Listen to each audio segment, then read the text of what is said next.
Today's Roto Wire show will include the Commanders upset the Eagles in a wild game. The Ravens dominate the Steelers to tie for the division lead. Patrick Mahomes defies injury logic yet again. The Lions turn it loose on offense, and Jonathan Taylor has a massive game. Let's talk about the biggest takeaways from the Week 16 action.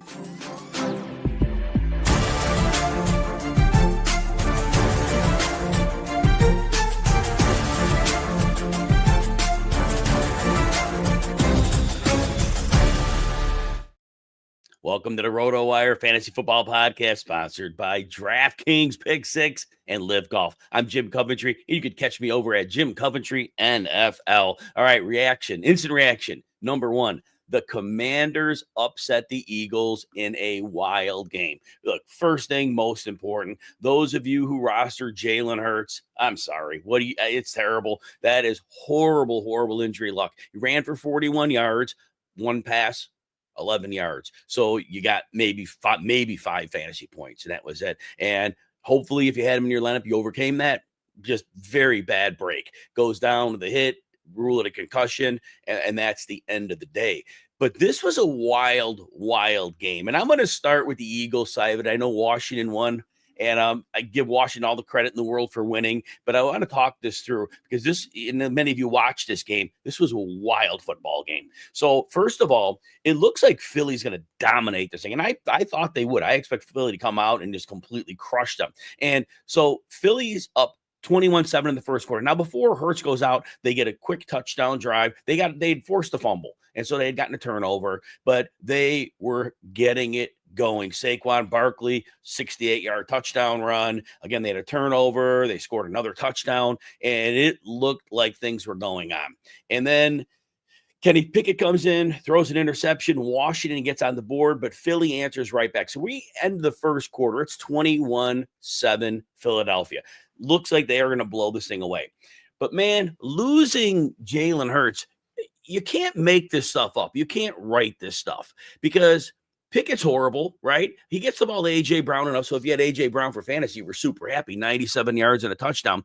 But it was like this Eagles defense played the Commanders in Week 11. And it was regular Fangio defense. It was not a special game plan. Basically, you put the shell over the top. You limit explosives. You give them all the flat passes they want. You give them the dump offs to the tight end. You rally and tackle. And it was a super simple solution. And to start the game, it's exactly what it looked like was going to happen. Jalen Hurts goes out of the game with an injury. And all of a sudden, the Eagles are not covering anybody. Like literally anybody. People running wide open all over the field. The Olamide Zaccheaus, Jamison Crowder, Terry McLaurin, De'Ami Brown. De'Ami Brown had contested a long catch, but people were running wide open over the field. First time they met Week 11, they understood gap integrity with Jaden Daniels, and I was worried about that in the first meeting. You hem him in, and they've learned it. Teams have learned it in the second half of the season. You hem him in, and he's kind of done. Well, the Eagles didn't do that. The Eagles left running lanes for him, and he made them pay. There was a fourth down. They should not have even gone for it. He runs for like 15 yards. Eagles, big bust on your part defensively. No excuse for that defensive effort. The Philadelphia defense should be embarrassed with the way they played. Again, they were fine in the first quarter. And after that, even in the end of the game, they had a chance to, they had a lead, 5-point lead late in this game. About a minute left. Soft shell, just let the Commanders walk right down the field, scored a winning touchdown. Take a lot away from the Philadelphia Eagles here. Now, Saquon, here's the other thing. We lose Jalen Hurts. Saquon Barkley had most of his damage in that little bit early in the game. That was it. Because after that, Washington was smart. Washington said, well, Kenny Pickett ain't beating us, so we'll load up to stop Barkley.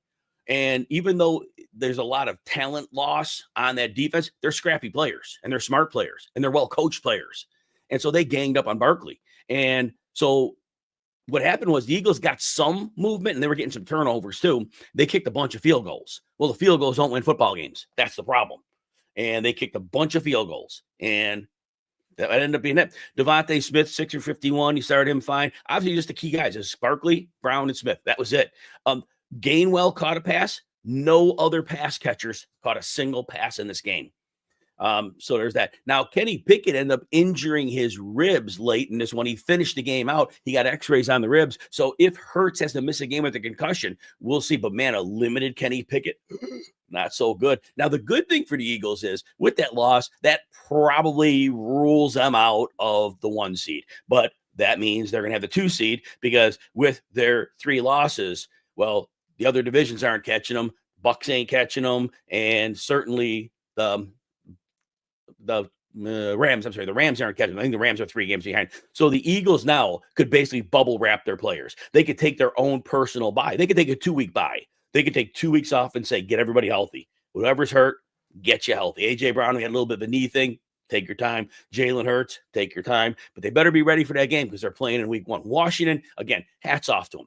If a team is going to give you all that stuff, they're not going to cover your receivers, and they're going to get you take it. You don't take anything away from the Washington Commanders. They did a wonderful job. Now, Terry McLaurin. I told people in the start-sit stream today, this was a big question. Everybody asked about McLaurin. He had last time they played, 1 catch, 10 yards, 2 targets. I said, yeah, that's in play. I go, but can you really sit Terry McLaurin in the fantasy semifinals? Because if Terry McLaurin goes off on your bench, you will kick yourself. And I try to discourage as many people as possible. I'm sorry. Now, if somebody had 2 great options, I might have said to some people the other great option, go ahead and play it. So McLaurin goes 5 for 60 and a touchdown. That's 17 PPR points. Nobody's arguing with that. It's a very good game. When we said go off, I don't think anybody thought he was getting 30 fantasy points. But if you, like I said, I hope you played him. I hope you played him. Again, unless you had a great option and you made that choice. Jaden McDaniels, look, last time they played 191 yards. 1 touchdown, didn't run for much. I think 18 yards. It was a train wreck. Well, the way this game went off the rails, he throws 5 touchdown passes, 2 picks, runs for 81 yards. So Jaden Danielson, look, there were people I said to start over him. There were other players that I thought had better chances. I guess that's the way it goes. And revisionist history, if Jalen Hurts doesn't go down, don't know what happens in this game, but he went down, and that's all that matters. And if you play Daniels, you take the points, you smile, you take him to the bank, and I hope you won your fantasy game. Brian Robinson, last time they played, 61 yards and a touchdown. Nope, 10 for 24. 2 catches, 17 yards. Did very little. Olamide Zaccheaus did the damage. My guess, probably not a big deal here. Even most people didn't start him. A deep league, you might have. If you were in a really, really, really deep league, 16-team league, multiple flexes, you might have played Olamide Zaccheaus. You might have. And that said, 5 for 70 and 2 touchdowns. If you played him, great. Probably 1%, not 1/10 of 1% of teams started him. And who started players less than him? Jamison Crowder. He catches 2 passes. They both are touchdowns. So your skill position players besides McLaurin, it was Daniels, McLaurin, and it was a lot of nobody else. So there's that. That said, yeah, I got people complaining about Patrick Taylor, Jaden Reed. Is what it is, man. Like I said, I throughout the stream told a lot of people, I said, we don't really know what Patrick Taylor's role is. We know he gets some volume. He got a little bit of volume, but we didn't really know what his role was. And they had multiple linemen get hurt in that game. Not that that would have made a huge difference, but again, it is what it is. And yeah, so all that said, but Washington, big win for them, 10-5. I don't, to what I checked, I don't think that clinches a playoff spot, but it's super close to doing that.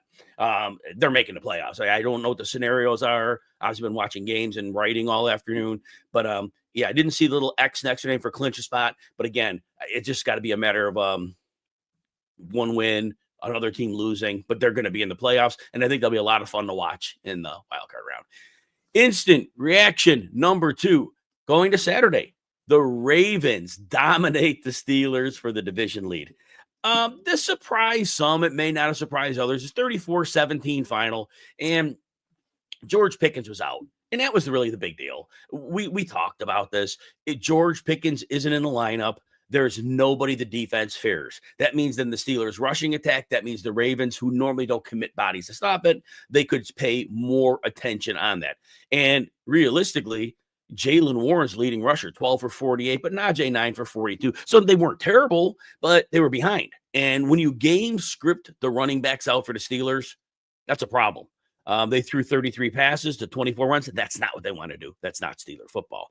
If you started any Steelers for fantasy, Warren was fine. He got you 92 scrimmage yards and 5 catches. Anybody else? I mean, nobody's really starting. Cordero Patterson, 1 catch he scored. Michael Pruitt, 1 yard catch, touchdown. Otherwise, it was a pretty big bust. Russell Wilson, if you did take the plunge and started him, he did okay. 217, 2 touchdowns. He ran for 27. But yeah, outside, and he lost a fumble for what that's worth. So Calvin Austin, I did recommend him as a sneaky start, 4 for 65, but not a great game, but probably about what you could have gotten on him. The Ravens, give the Ravens some credit here. The Ravens had really slowed Lamar Jackson. The last time they played was less than 50% completion rate. The offense was stuck in neutral. This time they committed to Derrick Henry. And remember that last game they played? Henry fumbled on the first drive, and it all seemed to go off the rails. Well, Henry didn't fumble in this one. Henry rumbled. Not fumbled, rumbled. 12 for $162. This was Baltimore Ravens football. You get physical, you get downhill, you get after him with Derrick Henry, and you throw into and Lamar Jackson. Only 23 pass attempts, 3 of them go in the end zone. Mark Andrews, the great connection continues. Only 4 for 37, but if you use him and you got the touchdown, again, 13.7 PPR, you are not complaining about that. Isaiah Likely catches the other one of the other touchdowns. Bateman only 1 catch, but he did score. Zay Flowers had a nice 49-yard catch and run. They get him into 100 yards on the button, so that worked out. Justice Hill did suffer a concussion late in this one. So if next week you're desperate in a deep league, and if Hill can't play, Rasheen Ali, he might not do much, but he could go into a secondary role. Keaton Mitchell's been inactive. I don't know what's up with him, but he must not have responded to a knee injury so well. I'm not saying Rasheen Ali is doing much for you, but again, if you're a 16-team league, there's multiple flexes, you have no bodies to put in the lineup, it's possible if Justice Hill is out that Rasheen Ali could get 6 touches. It's possible. And if the Ravens get a big win, they blow some out, he could get garbage time. Again, I'm not recommending this is a great fantasy play. I'm just saying it's on the long shot radar out there. But now the Ravens at 10-5, Steelers at 10-5. The Steelers have an edge in conference record. So if it's a tie, the Steelers will end up winning the division. Now, again, if one of these teams loses, we'll see what happens. If there's divisional games involved, that could skew it a little bit. But Steelers still kind of hold the driver's seat. But again, with them tied, anything can happen. Either team could drop 2 games. Either team could win 2 games. So it should be fun. But now the Ravens are obviously in the playoffs. The Steelers have been in the playoffs. So both teams are in the postseason. And don't be surprised if they meet up again. And maybe there's George Pickens. We will get a better game than that. That's always what we hope for. All right, we're going to take a quick break to tell you about the DraftKings Pick 6. We're proud to be brought to you by DraftKings Pick 6. So many NFL offerings each week over at Pick 6. Been enjoying playing on the Pick 6 platform each and every week of the NFL season. Think a certain quarterback will throw for more than 300 yards. How about your favorite receiver scoring a touchdown? Check out Pick 6, the newest way to play fantasy football and win cash right now with DraftKings. Here's how it works. Just pick 2 to 6 players of the same sport and choose if they'll have more or less of a given stat. Yards, catches, touchdowns, etc. Lock in those picks and compete against opponents for a shot at huge cash prizes. Download the new DraftKings Pick 6 app now and use our code ROTOPICK. That's ROTOPICK. Again, ROTOPICK, ROTOPICK. If you're a new Pick 6 customer, play $5, get $50 in Pick 6 credits guaranteed. Just use that code, ROTOPICK. Gambling problem? Call 1-800-GAMBLER. Help is available for problem gambling. Call 888-78-89-7777 or visit ccpg.org in Connecticut. Must be 18 plus. Age and eligibility restrictions vary by jurisdiction. Pick 6 not available everywhere, including New York and Ontario. Void where prohibited. See terms at pick6.draftkings.com/promos. All right, instant reaction number 3. Patrick Mahomes defies injury logic yet again. High ankle sprain. Did it look like it? Hard to say. Dude's out there running for 33 yards and a touchdown, throwing for 260. Can't explain it, but I didn't bet against him this time. I didn't tell people to go out and run to the hills and start him because he hasn't been a quarterback 1 all year, and he threw 1 touchdown. He ran for 1. He was fine enough if you used him.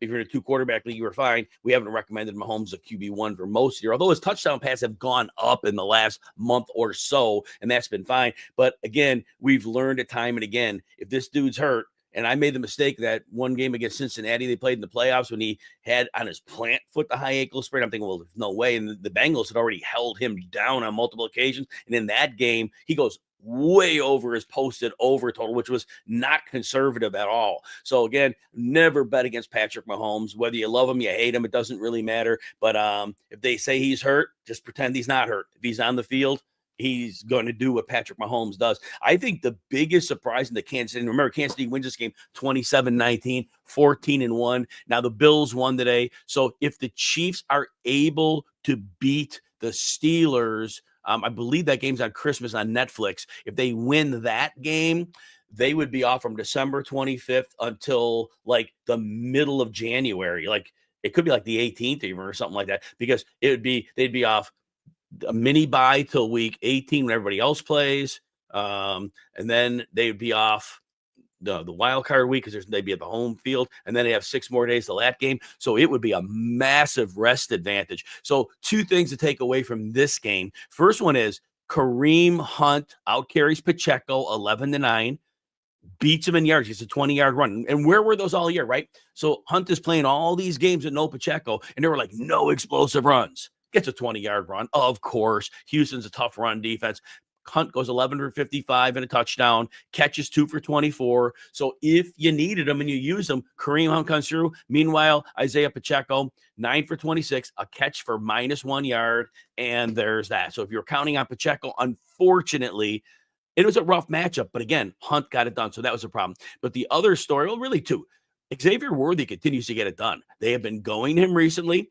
He has really had a nice month of production, and it's possible it continues on. Hollywood Brown comes in, only plays 27% of the snaps, but 8 targets, catching 5 for 45. Look, they're playing on Christmas. Like I said, they're playing the Steelers. Steelers play a lot of man. Hollywood Brown gets open. I don't know what percentage of snaps he's playing, but if he plays even 35, 40% of the snaps, they're going to target him at that rate. There are a couple of leagues I'm in where I need help. I will start Hollywood Brown. I won't start him as a confident, like wide receiver 2. I'll start him as a flex. I'll start him as a flex and say, you know what? I trust him. Mahomes needs that speed in the lineup, but not just speed, because Xavier Worthy's got speed. But Hollywood Brown is very good at getting open. You saw the different routes he was running. Run some out routes. Saw him in the middle of the field a little bit. Looks like Hollywood Brown to me. And so all that said, it was very, very nice to see that production. Travis Kelce, 5 catches, 30 yards. Been a lot of ugly games. He's getting plenty of targets, just not getting yards. So I wonder if this is close to the end for Mr. Kelce. I wonder if this is his last year. We'll see. We'll see if he dials it up. Don't think he's been hurt this year, but just does not look like the same guy. So there's that. Houston side of the ball feels so terrible for Tank Dell. Catches a wonderful touchdown, gets his knee landed on, dislocated kneecap, very serious injury, stayed in a hospital overnight, been released since. But obviously, I'm not a doctor and I can't, do a diagnosis. But they did say dislocated kneecap. So, we're not going to see him in the playoffs. That would be, unconscionable to think that's happening. And Houston's probably a one and done team anyway. So, but that's sad for Tank Dell. He really, really, really had a great game. 6 for 98 and a touchdown, and there was plenty of football left, and there was that. Otherwise, Houston side, C.J. Stroud does throw a couple touchdowns. Hasn't been the norm for him. It was one of his better games.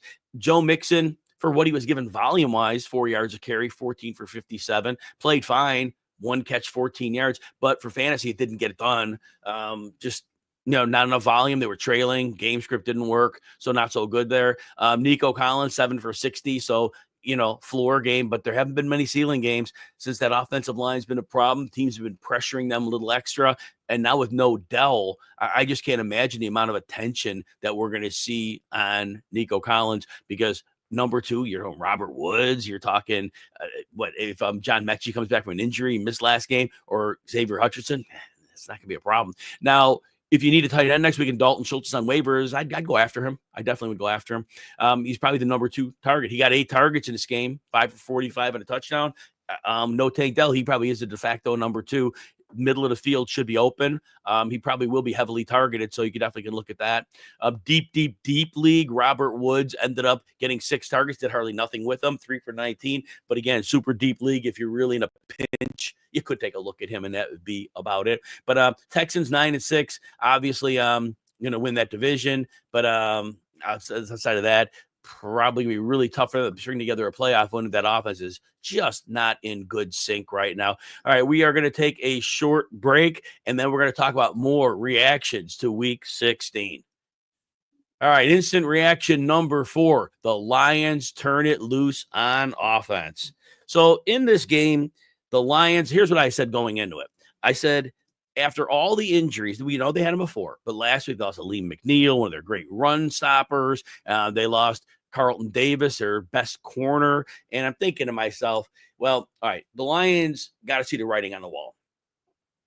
The only way they're going to the Super Bowl at this point with all those defensive losses, they're not going to be able to stop anybody. Any good offense, they don't have a chance right now. They have lost so many people. Entire linebacking crew ripped out. Front line, most is gone. Top corner, out. So they're going to have to go into the games with the mindset. We have to go into turbo mode on offense. We have to put the pedal to the metal. We have to be conditioned to score 35 points a game, if not more, and make sure we outscore everybody we play. And if there's a team that can do it, it is the Lions. They're capable of that. No David Montgomery, obviously, the knee injury. Don't think they formally put him on IR. They're holding out hope through rehab they could get him back and then make a deep playoff run. We'll see how that works. But Jahmyr Gibbs gets 23 carries. So they really ramped him up. A lot of people were hoping Craig Reynolds would be involved, and the Lions won this by 17. It was pretty comfortable margin of victory. Reynolds got 4 carries. Jamar Jefferson got 3 carries. So it's going to be, it looks like it's going to be a split behind Gibbs, and both Reynolds and Jamar Jefferson got 1 pass each. So right now, neither of them, be it Reynolds or Jamar Jefferson, are going to have much fantasy value. So splitting a role and seeing that Gibbs, is going to be in that situation now, and the Lions have to keep winning because the Vikings have the same amount of losses. And if I remember right, I think they play in week 18. So home field means everything because the Lions need that week off, and they need to be at home with their defense hurting. So there's that. J-Mo has the game. Jameson Williams, 143 yards and a touchdown, 82-yard grab. Beautiful. Goff, 336 and 3 touchdowns. Cold weather, huh? No problem. Jared Goff takes care of business here. St. Brown and Laporta scored touchdowns. So your key guys took care of business. And that was really it. It was a very narrow tree. But I think that's what the Lions have to embrace right now. And that will be their path if they want to make that deep run into the Super Bowl territory. So, and again, just great team, extremely well coached. Offensive line out there without Graham Glasgow on this line, not a problem. They were fine. The Bears, kind of what we thought. We said the Bears would fall behind. We said there'd be garbage time, just like on Thanksgiving. We said the Bears would put up some good fantasy numbers. We said it'd be Keenan Allen and DJ Moore and Caleb Williams. They all did fine. They all did fine for you. And if you threw Romo Dunze in there, 4 for 77, you probably live with that as well. Cole Kmet, 2 for 9 and a touchdown. Again, if you had to start him, I guess you got away, but he hasn't been playing good for fantasy in quite a while. So, all that said, just what you want from the Bears. You want the garbage time. Keep losing to get a better draft pick, and then pile up some good fantasy points. DJ Moore, 10 targets, 7 for 68. This time they targeted him in the end zone. They couldn't make it work. Would have been nice to see him get in there. But again, still high floor, so you can live with that. But Detroit, just very excited with what they are doing right now. Instant reaction number 5. Jonathan Taylor has a massive, massive, massive game. What a performance by Jonathan Taylor. So this game surprisingly has, between the Colts and the Titans, 68 points. It's 24-7 Indy at the half. And then it kind of goes nuts in the second half. Indy puts up 14 points in the third quarter. Tennessee, 23 in the second half. So for fantasy players you start in that game, you ended up doing quite well. But the player we'll talk about here is Jonathan Taylor. We haven't seen this kind of game since he was flirting with 2,000 yards. It was like 2-3 years ago. Can't remember how many years ago. Now time flies. 29 carries, 218, and 3 touchdowns. Incredible he almost only had 2 touchdowns. Richardson had been ruled to have scored a touchdown. They marked him short on replay, and then Taylor took in the 1-yard run. Because that was pivotal for Richardson. Because Richardson runs for 70 and a touchdown, but only throws for 131, 7 for 11 through the air, 11 pass attempts, because they had a massive lead. And why throw the ball if you're playing with a lead? So Josh Downs lucks out because he catches a nice pass down the sideline, tiptoes the sideline, 27-yard touchdown. Only receiver to do any kind of damage for them. The 361 and a touchdown, you will just count your blessings that he had that day in a game where there were 7 completed passes and he caught 3 of them. But Jonathan Taylor, wonderful to see him. They did get their center Ryan Kelly back. The right side of their line has been out. Will Freeze, done for the season a long time ago. Braden Smith, personally, they IR'd him. But they did get Ryan Kelly back, certainly helped. Tennessee's been a good defense this year. Taylor did this against a good team. This was not against a bunch of bums. It's a good defense. Taylor gets a ton of credit for a massive performance. Hats off to him. If you started Calvin Ridley, 3 for 78 and a touchdown. Westbrook Akine, 2 for 17. But guess what? Scored again. 9th touchdown of the season. So there's that. But Colts 7 and 8. I don't know. They've probably been eliminated from playoff contention. Not sure for sure. I think they may have. We'll find that out and check. Again, I'm watching these games in writing while that's on, so I'm not quite sure. But I imagine they've been eliminated. If not, they're super close to that happening.